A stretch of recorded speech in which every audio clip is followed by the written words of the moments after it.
Capítulo 259. Depois de assinar um contrato com Mille Carter e receber um adiantamento de 10 libras, Klein não correu para a rua Williams imediatamente. Em vez disso, marcou um encontro para as 4 da tarde. Mille foi compreensivo em relação a isso. Sozinho, o detetive Sherlock Moriarty definitivamente teve que recrutar pessoas para realizar a exploração.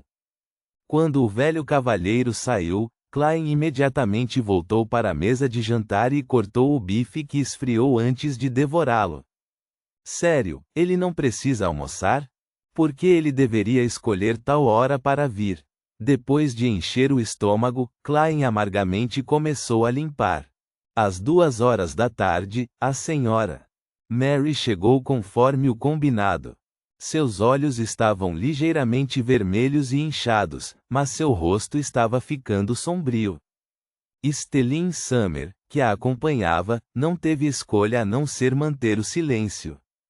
Klein entregou um envelope contendo sua foto cuidadosamente escolhida. Senhora, por favor, confirme. Mary parou por 2 segundos e lentamente respirou fundo.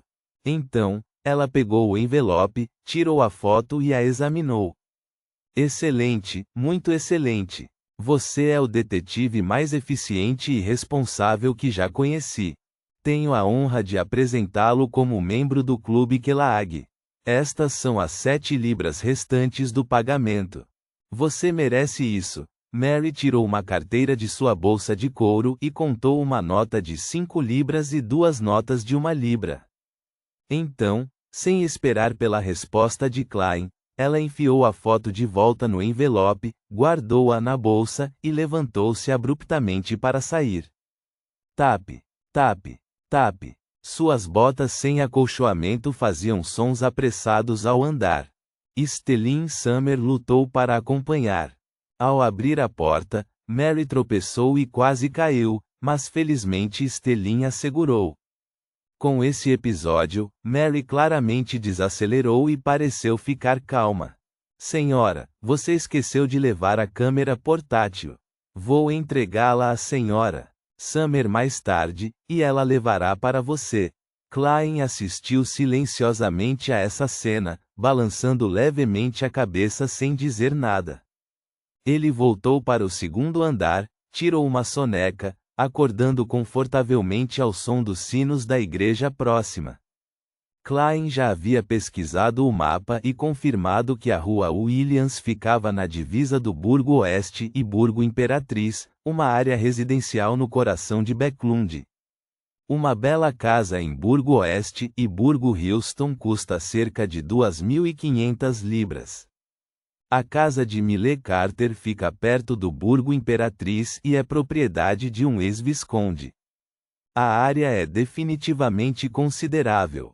O preço total de compra será de pelo menos 3.500 libras, talvez até 5.000 libras. Isso será o suficiente para um item místico bastante decente. Ele realmente veio me visitar sem uma empregada ou atendente, talvez porque ele é novo em Becklund e ainda não se instalou.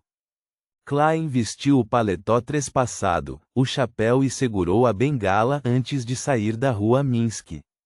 Os lampiões a gás ainda não foram acesos e as ruas estavam surpreendentemente mais escuras do que à noite. No entanto, o ar estava razoavelmente bom, sem o ar sufocante do Burgo Leste. Pegando uma carruagem alugada, ele foi até a rua Williams. Klein viu um criado esperando do lado de fora da casa número 8. O criado, que vestia um colete vermelho e calças claras, curvou-se respeitosamente para o visitante que chegava. Boa tarde, posso perguntar se você é o detetive Moriarty? Sim, tenho um compromisso com o Sr. Carter. Klein assentiu e seguiu o criado até uma mansão com jardim e gramado.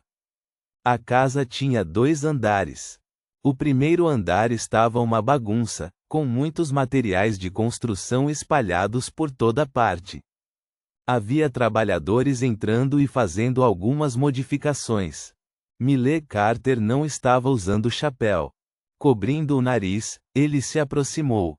Sinto muito pela bagunça e sujeira aqui, mas desejo que tudo fique bem antes que minha família chegue em Backlund. Só posso exortá-los a continuar trabalhando sem parar. Tendo dito isso, ele olhou para o criado e instruiu: continue a vigiá-los. Não é de admirar que ele não tenha trazido nenhum servo com ele. Até seus criados se tornaram supervisores. Klein sorriu e disse: conheço muitos médicos. Eles me dizem que as casas recém-reformadas não são adequadas para ocupação imediata. É preciso esperar pelo menos 3 meses para ventilar bem. Caso contrário, idosos e crianças que não são fortes o suficiente adoecerão facilmente. É assim mesmo? Millet levou Klein ao porão e perguntou em dúvida. Nunca verifiquei, mas escolhi acreditar na autoridade.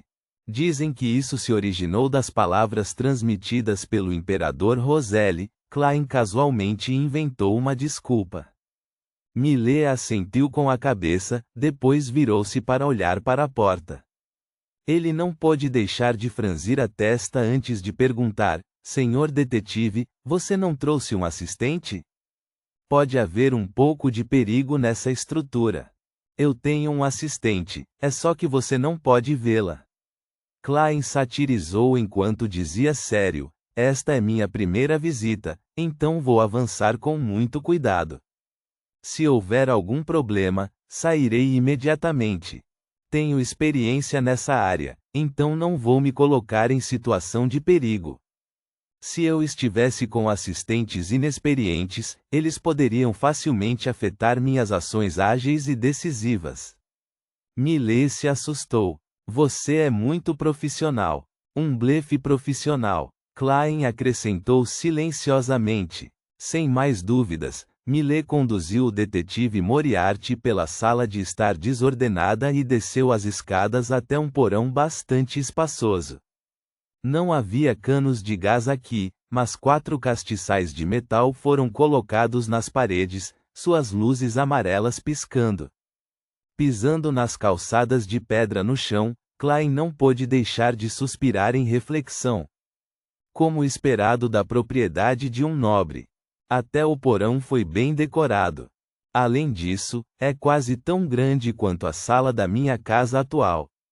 Nesse momento, Millet apontou para a frente e disse: há uma porta secreta ali. Foi descoberta pelos trabalhadores quando eles estavam reformando. Klein focou seu olhar.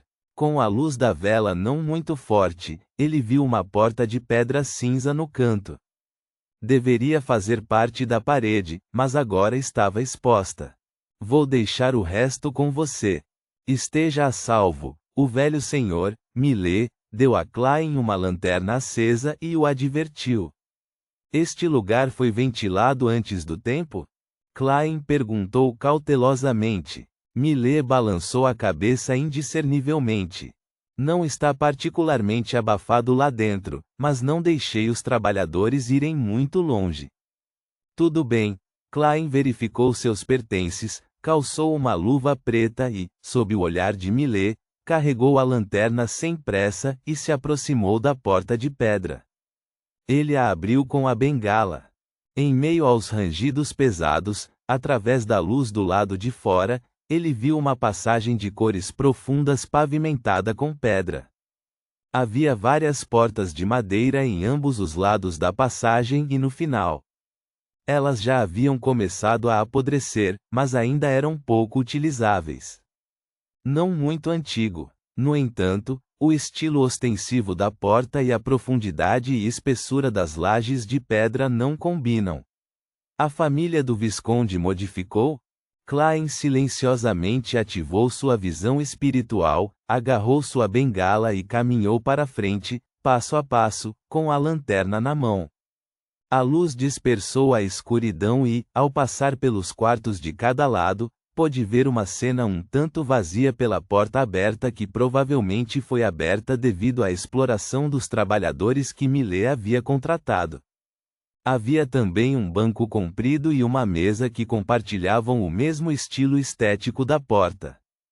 Não há sinal de espíritos aparecendo. Klein fez uma breve inspeção. Sem parar, avançou até chegar ao final do corredor, onde havia uma porta dupla de pedra preta. Estendendo a mão enluvada, ele segurou a bengala e lentamente empurrou a porta. Um som estridente de fricção começou a reverberar pelo ar quando a porta de pedra se abriu lentamente.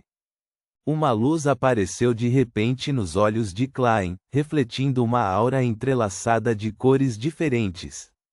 Seu coração apertou quando ele empurrou a porta, antes de dar alguns passos para trás. A rachadura na porta de pedra se alargou rapidamente e uma criatura negra e viscosa caiu de cima. Era uma cobra com cabeça triangular e padrões florais vermelhos na cabeça.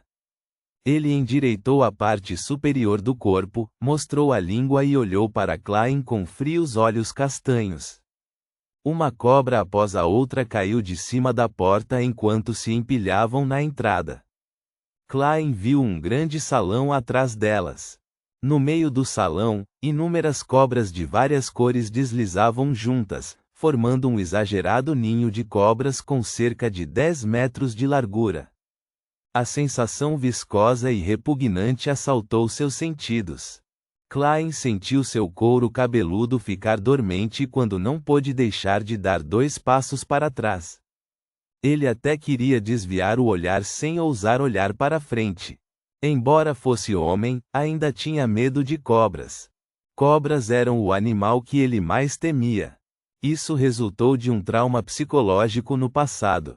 Quando era criança, apesar de já ter passado da hora de dormir, gostava de abrir secretamente a porta do quarto e assistir a filmes com os pais por uma fresta. Infelizmente, seus pais uma vez assistiram a um filme de terror com cobras. Uma cena envolvia a demolição de um prédio. O resultado foi a descoberta de um grande ninho de cobras, e a densa população de cobras permaneceu profundamente impressa em sua mente. O amuleto do sono pode afetar tantas cobras? Klein engoliu em seco e disse para o ar: "Você tem alguma solução?" A senhorita, guarda-costas em seu vestido gótico preto, apareceu rapidamente ao seu lado, com a boca bem fechada. Ela não disse nada. Klein olhou para ela e ela olhou para Klein, mas ninguém falou. Quando uma cobra deslizou lentamente para fora, Klein finalmente tossiu e repetiu: "Você tem alguma solução?"